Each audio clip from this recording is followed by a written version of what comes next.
Alright, thought this would be a pretty cool little follow-up to what we've been doing on the last couple of videos, which is, we had a drive that we put in the freezer, went through and looked at it, and you could see that there was, some crystallization of frost and stuff like that on the platter. Did it again with this drive here, actually, a little bit more thorough. We actually put a desiccant into the bag as well, had it ziplocked, wrapped. There's no breather hole on this drive, so this was as airtight as a hard drive can generally get. So, and we wanted to kind of just show it doesn't matter what condition you're dealing with, you're still going to have the potential to have some frost buildup on the platter surface when you put it in the freezer, like that. And it's also good to keep in mind that putting it in the freezer does not repair a set of damaged heads. It does not repair corrupted firmware, which can also exhibit symptoms as though a head has been damaged. So the only thing it may ever have anything to do with is the electronics themselves, and actually if you have a chip that's overheating, things like that, if it's getting hot right away, the cold temperature may put that symptom off a bit. But for the most part, you really take a risk by putting it in the freezer because of what it can do when you fire up the drive the first time, which I think we've shown with this drive. The instant we powered it up, it tried to calibrate, and it was starting to, and then it just lost the heads because the heads hit the area of the platter that actually had the little bit of accumulation of frost that were on there. So what we're going to do is we're going to go through and just use this opportunity to repair this hard drive and cross our fingers that it works. I didn't leave it running long enough to do any real damage to the platter surface or anything like that. But we'll go through and I'll power it up quickly, just as kind of a follow-up to show you what the drive is doing. So we'll go over here to one of our imagers, and we'll get this set up. And like I said, this is just to show you kind of the symptom that the drive has now after it came out of the freezer.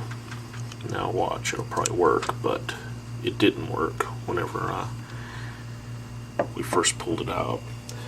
I'm going to go ahead and apply power to it. It's just starting to spin up.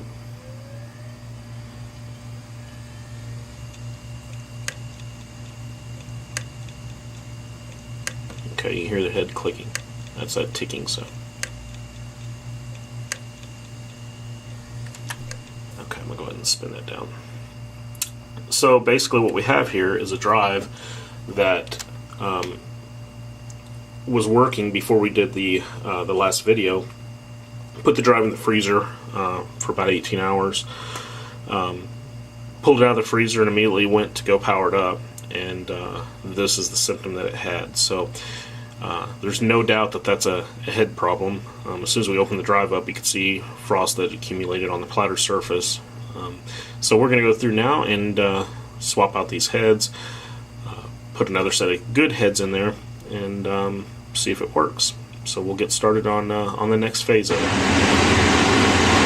Alrighty, continuing on now with our little experiment with the drive that we froze, which then killed the heads. We're going to go through now and swap the heads out with another just extra parts drive that we had here that matches up with this one.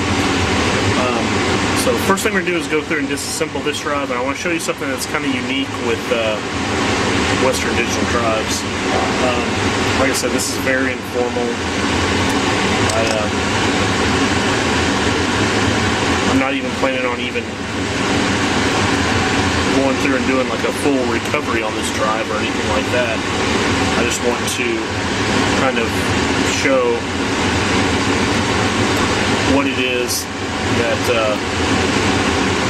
that we see a lot with these drives, and also too to give kind of an idea of what it is that makes them a little more difficult than others to work on. First thing I'm going to do is move the controller board for this.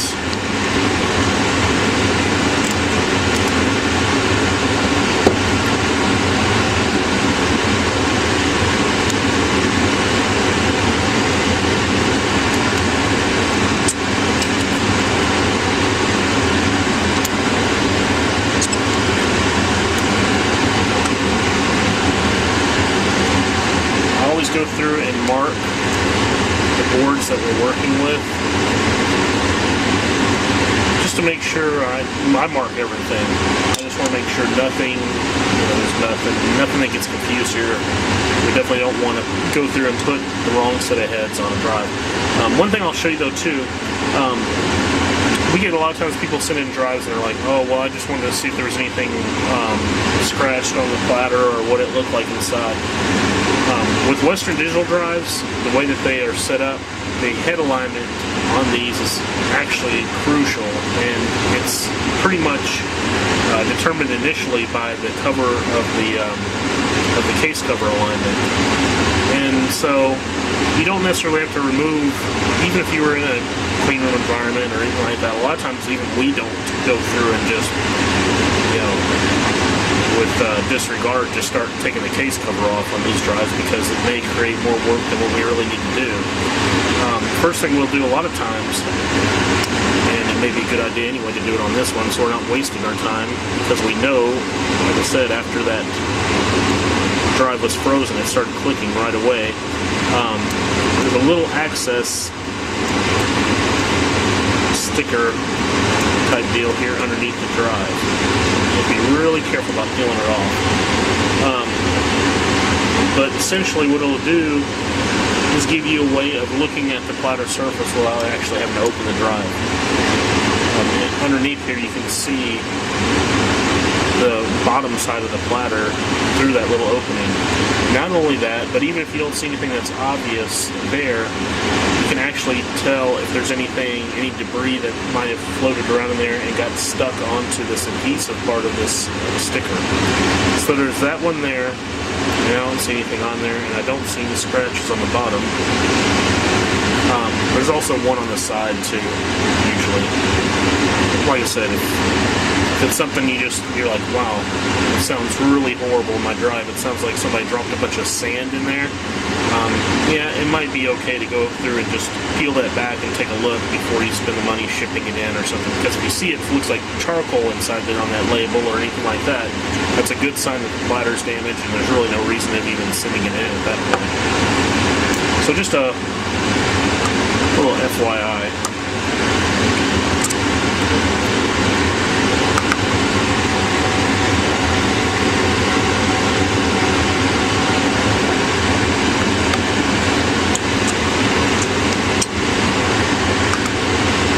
But once we get in here, I'll show you another thing that makes these drives a little more difficult to work with. Now, this is a 500 gig drive, so I mean it's a little more difficult than a 80 gig, but it's the bigger the drives get, the tighter the data density gets per platter to try to fit more data onto each platter surface. Well, the problem you run into is whenever you have just very minute tolerances for misalignment on the heads, then you run into problems where if there are any alignment issues with the replacement set of heads, it can really be a nightmare to try to get everything reset. Now actually with this one, what I normally do is, since these heads here, this drive's already been opened, this type of drive here is not as bad as some of the others. We have a whole process that we go through when we're dealing with drives where we know the platters are parked when we know that the heads are parked on the platter surface. But I'm going to show you something here quickly. And this drive here has 6 heads in it. But the problem that you run into with Western Digital drives is, like I was saying with that case cover alignment, these heads just fit loosely inside here. I don't know if you can see that moving or not on there, but they just fit loosely. There's no screw holding these heads in place. It's only because the case cover here holds it down. Actually, this part of the case cover is what comes in contact with this area of the head and holds that in place. So with Western Digitals, they actually have blank platters when they first assemble the drives. Most hard drive manufacturers at least have the servo tracks written to the platters ahead of time. Western Digitals is not the case. The drives are assembled with blank platters, the heads are installed, then the case cover goes on, and only then are the tracks written. So when you get into where you're dealing with Western Digitals, the initial track alignment on the platter is completely random. It's dependent upon variations in the heads and also variations in this alignment. I mean, you can shift just a few millimeters one way or the other, and it's going to throw the alignment completely off, which is why you have to be really cautious about taking them apart when the heads are parked on the platter itself. There's just something inherently more difficult about those, getting them realigned, than these are. Just one of the nuances of the drive itself. Like I said, this is extremely informal. I'm not even wearing gloves on this job. This is just something we're just kind of seeing if this is even going to work. So we're just going to go ahead and finish on.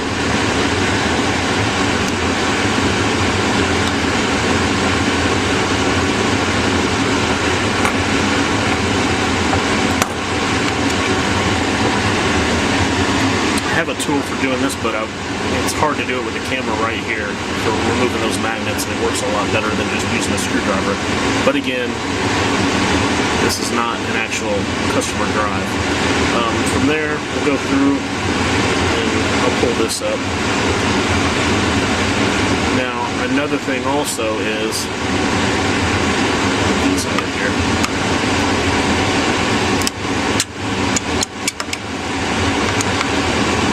Another thing is, this is not, I repeat, not how you offload a set of heads. However, I know these heads are bad. That's a given. And I'm not really worried about this drive. This is just kind of a demonstration. So, we're doing it the informal way here. There's a whole process when it goes to loading and offloading heads that you have to follow, because you can't let the heads come in contact with each other whenever you offload them. And by that, I'll show you here what I mean. When these heads come off of here, you don't want them to do this. You don't want them to come together like that. So then, when you have the heads come together like that, they're pretty much toast. Because when you go through to get them apart again, a lot of times they stick together and they're just a mess. So when you're dealing with 2 heads, there's ways to do it that are fairly easy, but when you're dealing with 6 heads, it gets pretty difficult. And I'm not going to show that on this video either. So basically, that's it. The heads are off the parking ramp, and now, like I said, there's no screw holding these in place, so it's just a matter of sliding them up off of this axle that they're on. That's it. That's all they do, and that's what makes them difficult. They just fit loosely in there, and then you can set them down in with that. Lift them up off there. So I kind of wanted to show you that just to see what we're talking about. Sometimes people are like, oh, well, what makes them more difficult than others? Well, yes, this part is easier because you can get the heads right off. But it also causes problems with head alignment and things like that. So that's the disassembly of this drive. I'm going to go through now, and I'm going to take our parts drive, and what you saw me do just right here, I'm just going to reverse that process, pull the heads out of the parts drive, and then reload them onto this drive, and then reassemble everything, and that's it. We'll see if this will even work. I don't know that it will, but I didn't see anything obvious that would preclude this drive from being able to function. I mean, there's no obvious damage to the platter that I can see. Alright, that's it. On to the next step, and we'll take it to imaging after I get the new heads in. Okay, we have our replacement heads installed, and we have the drive set up on our imager again, and this is just an example. So I just have a 2 terabyte drive sitting over here. That's going to be our destination drive, and we'll go ahead and power this drive up. Okay, for a second there I didn't think it was going to spin up even. So it's in a busy state here.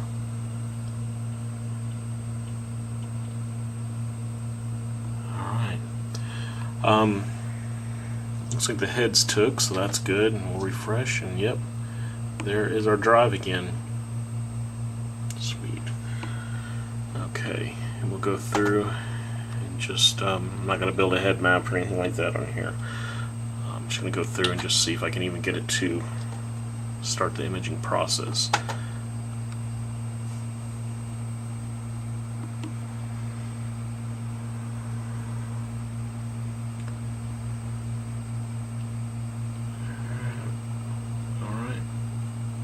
Okay, and there we go. Drive's imaging. It's actually imaging very well. I'm always surprised when we get Western Digital drives that actually image a fairly good clip right off the bat. They're really, really finicky when it comes to head swaps, and usually we have to play around with the head alignment a little bit more than this. Usually I would have gone through, powered this up, probably had some clicking, pause the video, made some adjustments and come back. But this one here, when the heads actually park off of the platters onto that parking ramp, they're a little bit more forgiving, so when it comes to head alignment. But anyway, this is it. So it's looking good. We can see down here, just to give you a little idea of what we'd look at when we're imaging. We can go through and see it has the NTFS boot sectors are being shown, how many files that are being recognized at this point.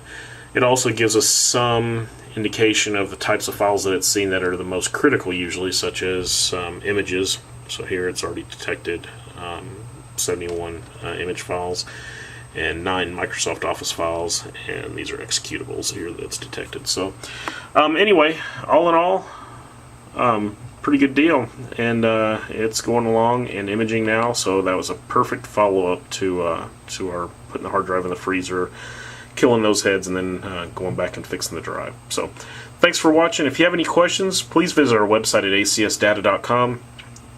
If you have a hard drive that's failed, we'll be happy to help you.